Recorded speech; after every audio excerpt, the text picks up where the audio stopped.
प्रणाम। मैं ज्योतिष कुमार विपिन शर्मा आपके अपने YouTube चैनल गूढ़ रहस्य ज्योतिष केंद्र में आपका स्वागत करता हूं। जिन्होंने मेरे इस YouTube चैनल को सब्सक्राइब किया, शेयर किया, इसमें अपने बहुमूल्य अपने कीमती समय देकर के कमेंट छोड़े और आप मेरे वीडियो को भी देखते हैं, सराहते हैं। कंटेंट अच्छा ना होने के बावजूद भी आप लोग जो है मेरे इस YouTube चैनल पर अपना आशीर्वाद बनाए हुए हैं। आप सभी का हार्दिक धन्यवाद। इस वीडियो को कृपया अंत तक अवश्य देखें। आज मैं प्रस्तुत हुआ हूं अश्विन मास राशिफल, मेष से लेकर मीन पर्यंत राशिफल।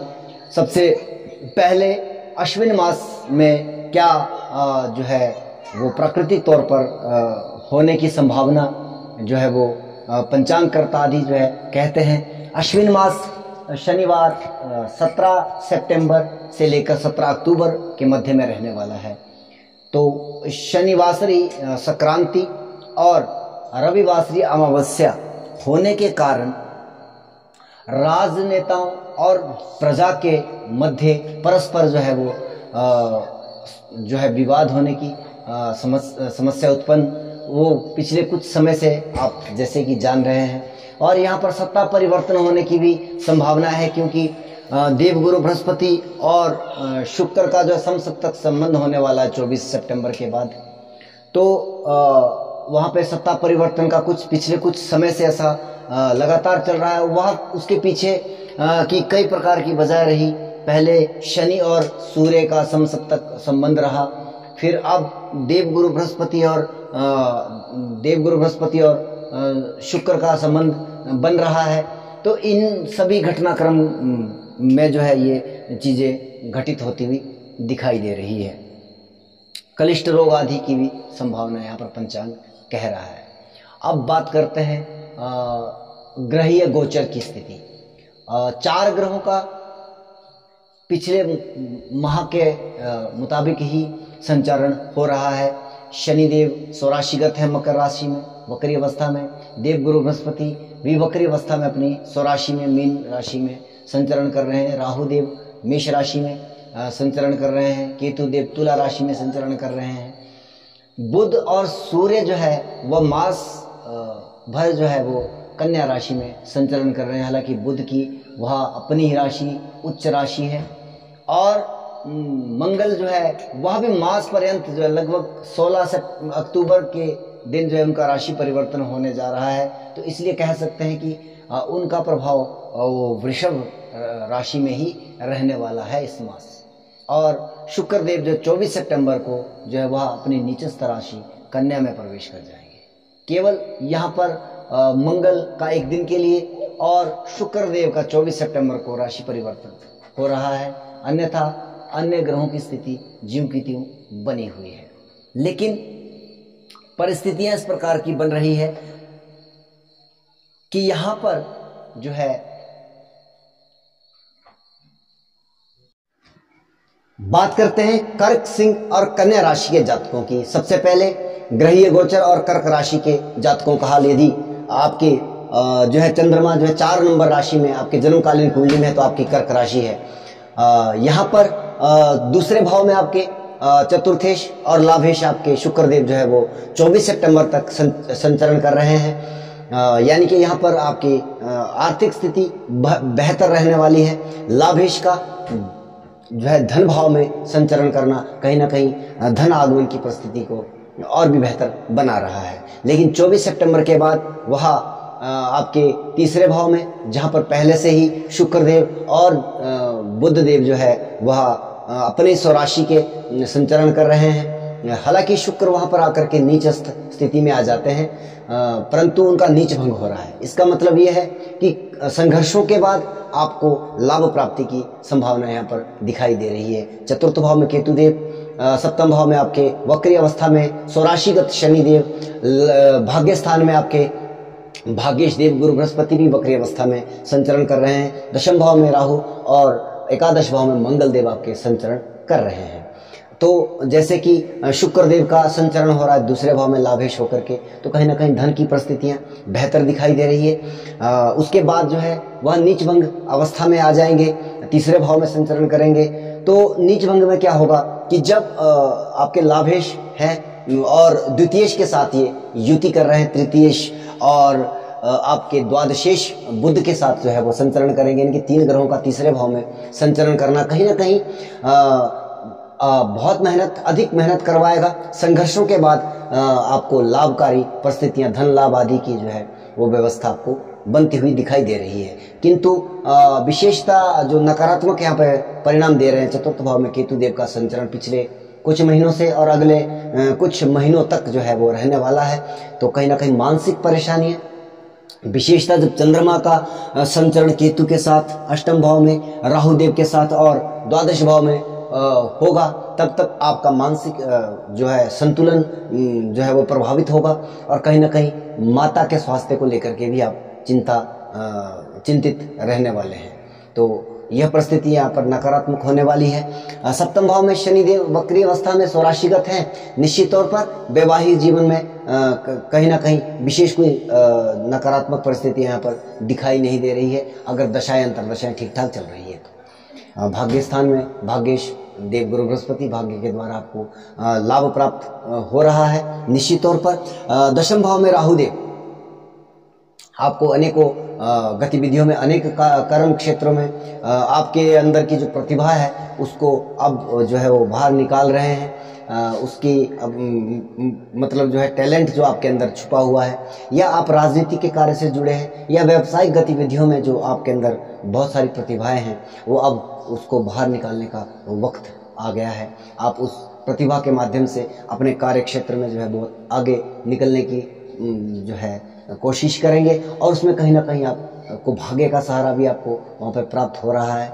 लाभ भाव में पंचमेश और दशमेश की स्थिति इस चीज़ का साफ इशारा कर रही है कि अगर आप प्रयास करेंगे, अगर आप मेहनत करेंगे, अपने टैलेंट के माध्यम से अगर आप कार्य करेंगे, निश्चित तौर पर आपको लाभकारी परिस्थितियाँ निर्मित होगी। अब मैं आपको विशेष तारीखें जब चंद्रमा आपके चतुर्थ भाव में, आपके अष्टम भाव में, आपके दशम भाव में और आपके 12वें भाव से संचारण करेंगे, तब आपको उन तिथियों को आपको थोड़ा सा जो है प्रिपेयर कर लेना चाहिए। अपने मानसिक संतुलन को मेडिटेशन करिएगा, भगवान भोलेनाथ जी के ऊपर जो है वो जल अर्पण कीजिएगा।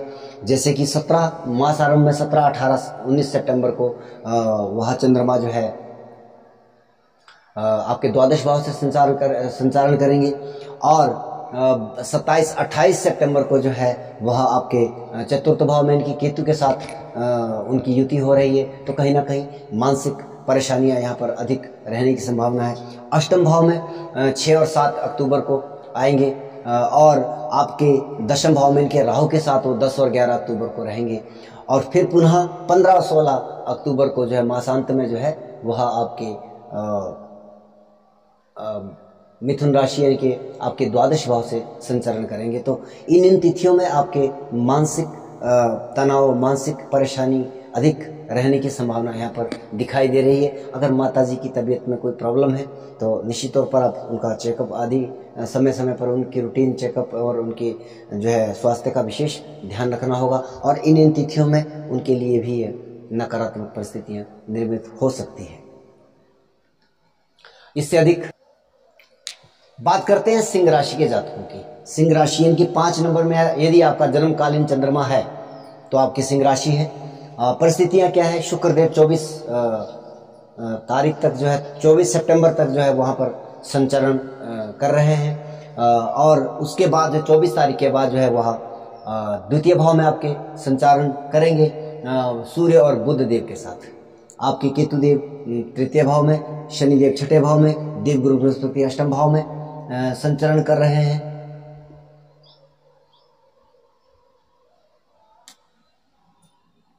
और मंगल देव आपके दशम भाव में संचारण कर रहे हैं। राहु देव आपके भाग्य स्थान से संचरण कर रहे हैं। निश्चित तौर पर यह समय प्रोफेशनली तौर पर आपके लिए भी बहुत लाभकारी परिस्थितियां निर्मित कर रहा है। दशमेश का लगन में आना, कहीं ना कहीं बहुत अच्छी और भाग्येश का दशम भाव में आना, तो आपका कर्म क्षेत्र जो है थोड़ा सा बलवान दिखाई दे रहा है। आपको कार्य क्षेत्र में नए नए आयाम प्राप्त होने जा रहे हैं। निश्चित तौर पर कुछ मेहनत आप अगर करते हैं, कम प्रयासों में भी आपको अधिक लाभ की परिस्थितियां यहाँ पर निर्मित हो रही है। कारण इसके पीछे ये भी है कि आपके द्वितीय भाव में द्वितीयेश और लग्नेश सूर्य की युति मास पर्यंत रहने वाली है, और अष्टम भाव में देवगुरु बृहस्पति जो कि आपके पंचमेश भी हैं। और एक सबसे बड़ी बात है कि अगर द्वितीय भाव में कोई ग्रह संचार कर रहा है तो अष्टम भाव में यदि वहाँ पर कोई ग्रह पड़ता है तो निश्चित तौर पर वहाँ पर पैतृक संपत्ति से लाभ भी प्राप्त हो सकता है। और अगर आप रिसर्च के क्षेत्र में शिक्षक हैं और जैसे कि उच्च स्तरीय शिक्षा ग्रहण कर रहे हैं, पीएचडी लेवल की रिसर्च के क्षेत्र की, ऑकल्ट साइंस की, या ज्योतिषीय क्षेत्र में अगर आप हैं, निश्चित तौर पर यह आपके लिए लाभकारी परिस्थितियां निर्मित हो रही है। कुछ मानसिक परेशानियों के साथ साथ, क्योंकि गुप्त चिंताएं, गुप्त टेंशन वो यहाँ पर दिखाई दे रही है। पंचमेश जो कि बुद्धि भाव का स्वामी आपके अष्टम भाव में यानी कि गूढ़ रहस्य वाले भाव में गया है, तो आप गहन सोच के कारण कभी कभी डिप्रेस्ड भी हो सकते हो। इस तरह की परिस्थितियां भी निर्मित हो रही है। हाँ, सामान्य शिक्षा के लिए यह समय अनुकूल नहीं चल रहा है।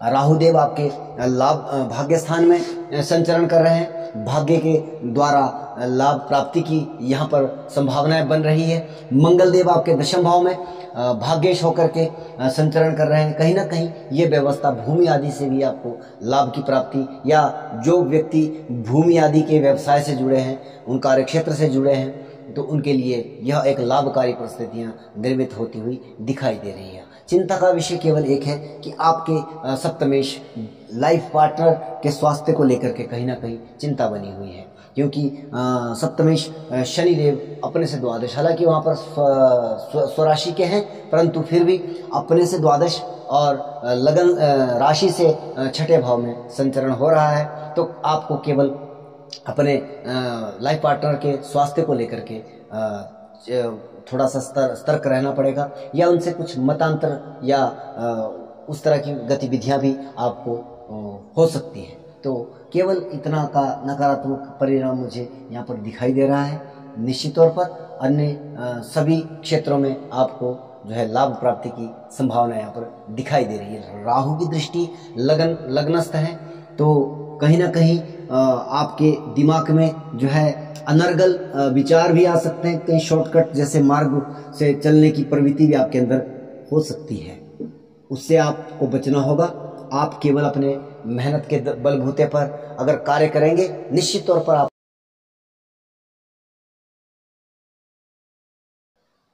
बात करते हैं कन्या राशि के जातकों की।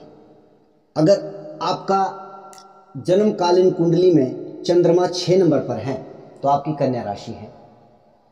आपके लगन पर से द्वादशेश सूर्य और लग्नेश बुध उच्चस्थ स्थिति में संचरण कर रहे हैं। दूसरे भाव में केतुदेव, पंचम भाव में पंचमेश वक्री अवस्था में शनिदेव संचरण कर रहे हैं। गुरुदेव आपके सप्तमेश होकर के सप्तम भाव से संचरण कर रहे हैं, वह भी वक्री अवस्था में। राहुदेव आपके अष्टम भाव में, मंगल देव आपके भाग्य स्थान पर, और शुक्र देव 24 सितंबर तक जो है वह आपके द्वादश भाव में संचरण कर रहे हैं। कहीं ना कहीं महीने की जो शुरुआत है वह अधिक खर्चों के बलबूते पर हो रही है।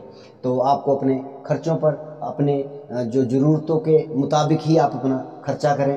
अपने शौकिया तौर पर जो है वो अपने दिखावट के लिए जो है वो अगर आप खर्चा करोगे, निश्चित तौर पर वहाँ परेशानियां ही आपको प्राप्त हो सकती है, क्योंकि आपके शुक्र देव द्वितीयेश हैं।